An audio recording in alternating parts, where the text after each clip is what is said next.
Ben ritrovate amiche e amici dell'atletica.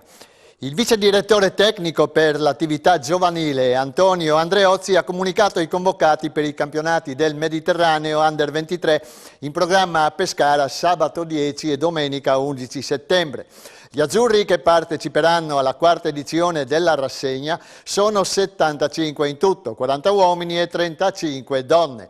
In squadra 63 atleti della categoria promesse, nati tra il 2000 e il 2002, oltre a 12 di quella junior, classe 2003-2004. Hanno il biglietto in tasca anche 7 ragazzi del Friuli Venezia Giulia. Saranno della partita Giorgia Bellinazzi, 204%, Massia Costa, 1500 metri, Ilaria Bruno, 3000 siepi, Federica Botter e Michele Fina, giavellotto, tutti dell'Atletica Bruniera Friuli Intagli. Enrico Saccomano, Malignani Libertas nel disco e Costanza Donato di Basiliano, avviata dalla Libertas Mereto, cresciuta nell'Atletica 2000 che oggi difende i colori della Bracco Atletica di Milano. E quando la chiusura della stagione estiva è quasi alle porte, a Pordenone si è svolto il 27° Memorial Mario Agosti. Ancora in evidenza il campione italiano dei 3000 siepi Leonardo Feletto. Il mezzofondista trevigiano, che aveva difeso i colori dell'Atletica Bruniera Friuli Intagli fino al 2017, chiude in 8:23:32 e arriva a un soffio dal record personale di 8:22:96 realizzato al meeting di San Vendemiano. È sua la prestazione più significativa del meeting, che ricorda il giavellottista friulano ex primatista nazionale. Seconda posizione per Abdullah Bamussa, Bruniera Friuli Intagli in 8:49:25. Tra gli altri risultati, nei 100 metri lo sprinter azzurro Diego Pettorossi, Libertas Unicusano Livorno, prevale in 10:54. Terzo Andrea Variola, Bruniera Friuli Intagli in 10:79. Al femminile 11:49 per la statunitense Teata Daniels davanti a Giorgia Bellinazzi, Atletica Bruniera Friuli Intagli, seconda in 11:78. Nell'alto 1,84 m di Marta Morara, Atletica Lugo, che valica la quota all'ultimo tentativo per aggiudicarsi il trofeo Gianfranco Chessa, superando Idea Pieroni Carabinieri, 1,82 m. Nel giavellotto infine si impone la croata Lucia Vitanovic, che lancia a 53,34 m, seconda Federica Botter, Atletica Bruniera Friuli Intagli, con 52,26 m. È ripartito da Remanzacco il trofeo Luigi Modena indetto dal centro provinciale Libertas Udine. La quinta prova si è svolta al polisportivo Vittorio Morandini con l'organizzazione della Libertas Grions Remanzacco del presidente Cristian Cantarutti in collaborazione con l'Aurora Calcio e la Maratonina Udinese e il patrocinio dei comuni di Remanzacco e Povoletto. Oltre 400 atleti in gara hanno dettato i ritmi di una mattinata all'insegna del bel tempo e del ritorno alle competizioni dopo la pausa d'agosto. Le gare giovanili hanno coinvolto il folto pubblico che non manca mai a incitare i ragazzi in modo caloroso, mai sguaiato. È la filosofia dell'atletica, palestra ed educazione, rispetto dell'avversario che non è mai un nemico.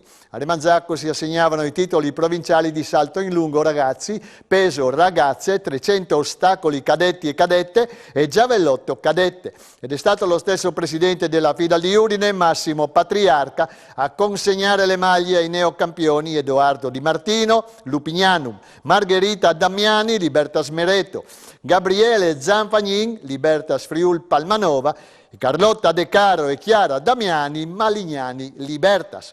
Sono comunque arrivati dalla gara di contorno i migliori risultati della mattinata. Grande prova sui 150 metri di Andrea Variola dell'Atletica Bruniera Friuli Intagli, che sta attraversando un periodo di grazia e ferma i cronometri su un probante 16:13 davanti ai due compagni di squadra Orlandini e Del Torre, accreditati rispettivamente di 16:64 e 16:80.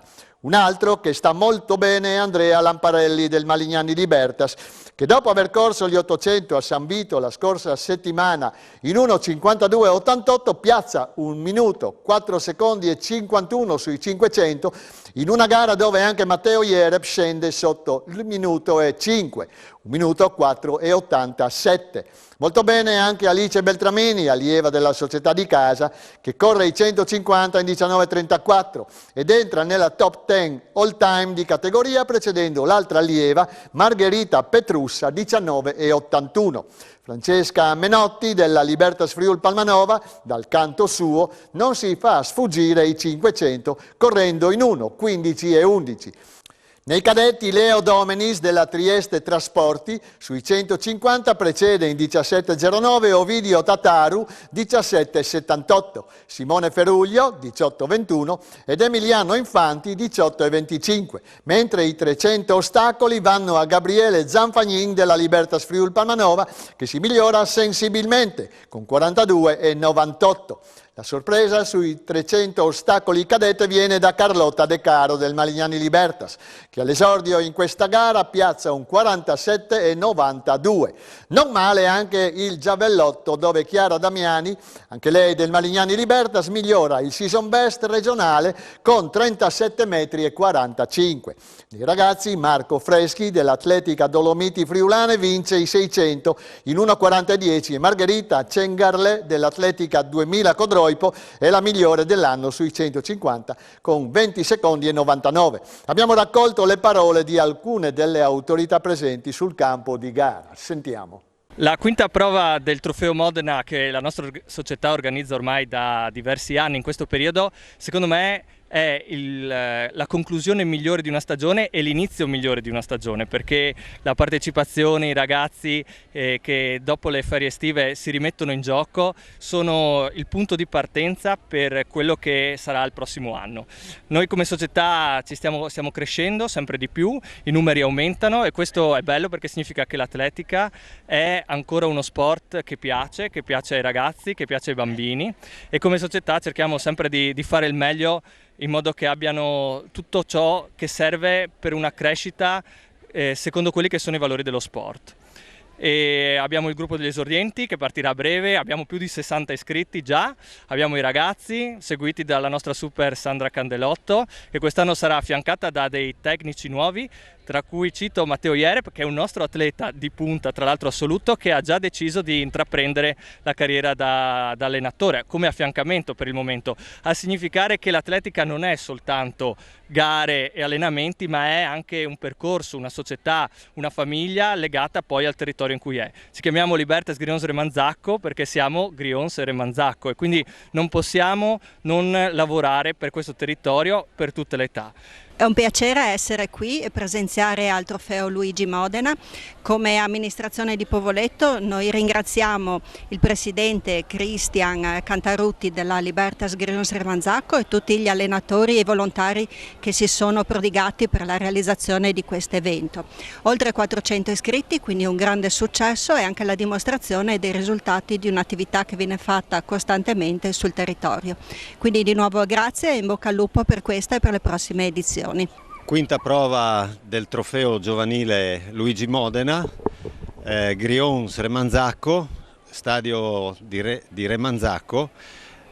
La giornata ovviamente è a favore, 400 e più concorrenti, questo è un dato che ci aiuta a andare avanti perché ovviamente i numeri sono in crescendo costantemente nonostante le difficoltà degli anni passati del Covid e di altre difficoltà e quindi siamo molto felici di portare e di dare l'opportunità a tanti ragazzi di iniziare a fare l'atletica tramite il trofeo Luigi Modena. Memorial Luigi Modena, la dimostrazione delle cose che funzionano. Oggi qui si ricorda un grande dirigente sportivo che è stato un po' il maestro di tanti atleti e poi a seguire anche di tanti dirigenti e persone che nella vita hanno avuto grandi risultati. Una domenica come quella di oggi, col sole, dove le persone magari tendono ad andare anche giustamente in vacanza al mare, abbiamo centinaia e centinaia di genitori e di giovani che sono riuniti qui a Remanzacco. Ecco, questa è la dimostrazione di come funziona la Libertas, di come funzionano le Libertas, di cosa significa essere associazione in favore dei giovani. Credo che una dimostrazione così sia difficile da trovare, pertanto il ringraziamento va assolutamente a quelli che hanno seguito l'esempio di Gigi Modena e che sono oggi dirigenti e che una volta erano atleti, sperando che gli atleti di oggi in futuro sappiano essere anche loro dirigenti. L'amministrazione comunale è contenta e molto soddisfatta di avere qui, come sempre, su questa bellissima pista di atletica questi campionati regionali e provinciali. Congratulazioni da parte dell'amministrazione comunale. Qui abbiamo il vice sindaco che porta anche i saluti. Sì, io porto il saluto chiaramente della sindaca che oggi purtroppo aveva altri impegni. Comunque io sono sempre uno sportivo che quando ci sono manifestazioni di qualsiasi genere mi piace sempre presenziare, e questa è veramente una delle più belle manifestazioni che vengono realizzate qui a Remanzacco. Abbiamo questo stadio, questa pista che sappiamo che è conosciutissima e permette appunto a parecchi atleti di raggiungere interessanti risultati. Speriamo che i giovani che abbiamo visto oggi possano continuare e siano un futuro sul quale noi puntiamo sempre. Granzon poi è lui l'artefice principale delle attività giovanili. Il 30° trofeo internazionale giovanile Città di Maiano è alle porte. Sabato 10 settembre dalle ore 10 lo stadio comunale Arturo Verza si riempirà di centinaia di giovani atleti. Sentiamo il presidente del comitato organizzatore. Al termine della quinta prova del trofeo Modena di Remanzacco abbiamo incontrato Luca Schneidero, presidente della Libertas Maiano. Un grande lavoro vi aspetta tra venerdì, sabato e domenica in quel di Maiano. Sì, quest'anno, che tra l'altro è il mio primo trofeo Città di Maiano da presidente, abbiamo voluto fare le cose in grande. Essendo appunto la 30ª edizione, abbiamo sviluppato il programma su 3 giornate. L'impegno è molto grosso, molto impegnativo, però speriamo di avere la soddisfazione di avere un riscontro positivo. Iniziamo il tutto il venerdì sera nella sala consiliare del Comune di Maiano con il convegno intitolato Importanza dello sport come socializzazione alle 18:30. Avremo 3 relatori di grosso spessore. Abbiamo il professor Luca Grion dell'Università di Udine, abbiamo l'atleta Giada Andreutti dell'Aeronautica Militare, già campionessa italiana di lancio del disco e olimpionica alle ultime Olimpiadi con il bob, e abbiamo la professoressa Mara Nespolo, che è docente scienze motorie e sportive, oltre ad essere tecnico del Bruniera, società di atletica leggera conosciuta molto in regione e anche in Italia, ed è anche membro, diciamo, dello staff tecnico regionale della federazione. La Libertas Maiano mette in campo tutte le sue potenzialità. Quanti siete che lavorate per questa grossa manifestazione? Che lavoriamo siamo in tanti. Diciamo che c'è il nucleo storico, c'è circa una ventina di persone che opera tutto l'anno per le varie attività, sia di allenamento, gare regionali e interregionali. Per il meeting alla fin fine saremo circa un centinaio di volontari. Ecco, il programma è molto vasto, quindi venerdì comincia leggermente con il convegno, si prosegue sabato con una giornata piena e visto poi che non siete abbastanza stanchi, anche domenica presentate qualcosa. Esattamente, quest'anno la novità è nella domenica mattina, in cui ci sarà un meeting con 11 gare riservate al settore degli assoluti. Speriamo di avere anche su questa novità il riscontro del campo positivo. Si conclude qui anche l'odierna puntata. Grazie per il fedele ascolto. Arrivederci a lunedì prossimo.